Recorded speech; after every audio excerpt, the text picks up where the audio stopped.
kemenangan rakyat.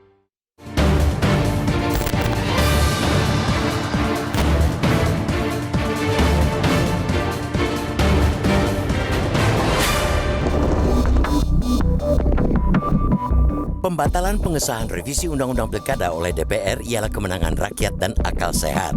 Sebelumnya, DPR mengagendakan rapat paripurna untuk mengesahkan revisi undang-undang yang poin utamanya menganulir 2 putusan Mahkamah Konstitusi, yakni soal ambang batas pencalonan kepala daerah dan penetapan syarat usia pasangan calon kepala daerah.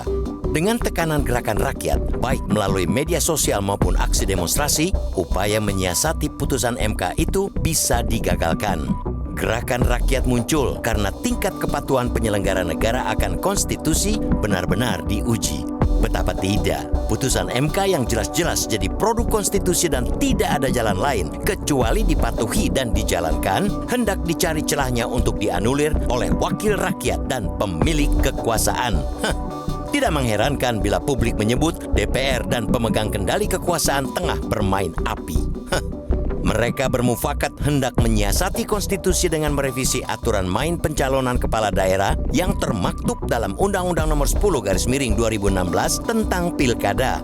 Aksi siasat tersebut dilakukan hanya berselang sehari setelah Mahkamah Konstitusi mengeluarkan 2 putusan penting. Pertama, putusan nomor 60/PUU/22 Romawi/2024 yang mengubah ambang batas pencalonan partai politik atau gabungan partai politik untuk mengusung pasangan calon kepala daerah dan calon wakil kepala daerah.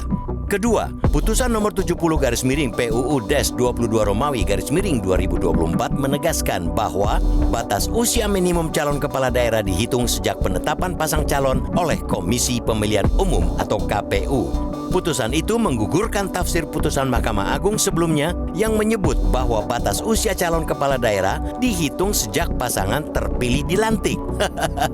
Maka hasrat menggebu-gebu untuk mengesahkan revisi Undang-Undang Pilkada itu dijawab dengan gerakan massa sipil di berbagai wilayah di tanah air.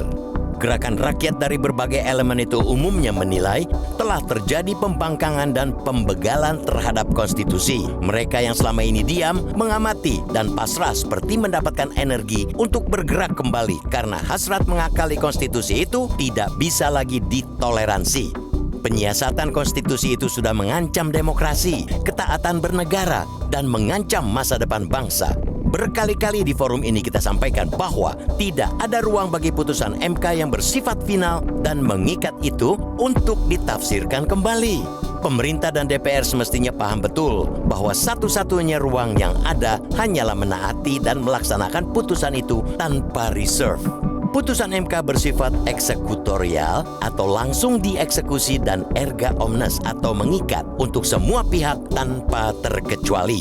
Semua pihak, termasuk dalam hal ini DPR, KPU, Badan Pengawas Pemilu atau Bawaslu, partai politik, pemerintah, maupun masyarakat harus tegak lurus mematuhi isi putusan MK itu.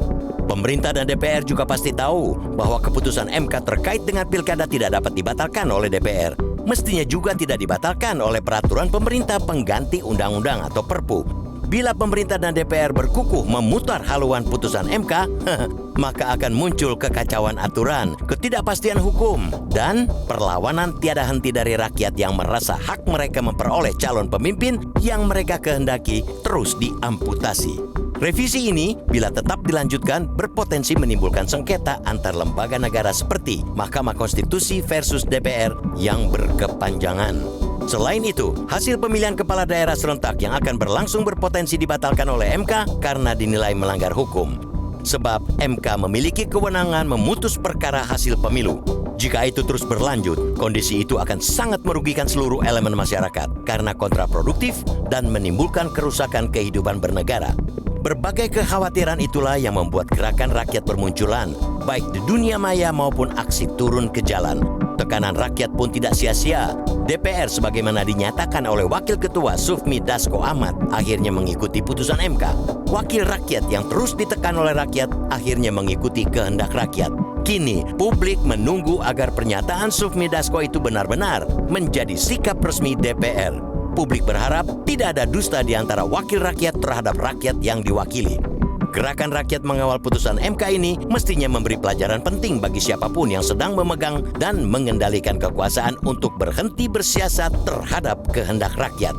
Rakyat yang selama ini diam bukan berarti tidak tahu, tapi sesungguhnya sedang menunggu sampai batas tertentu untuk bergerak serentak membela akal sehat, dan kewarasan akan selalu punya ruang untuk menang.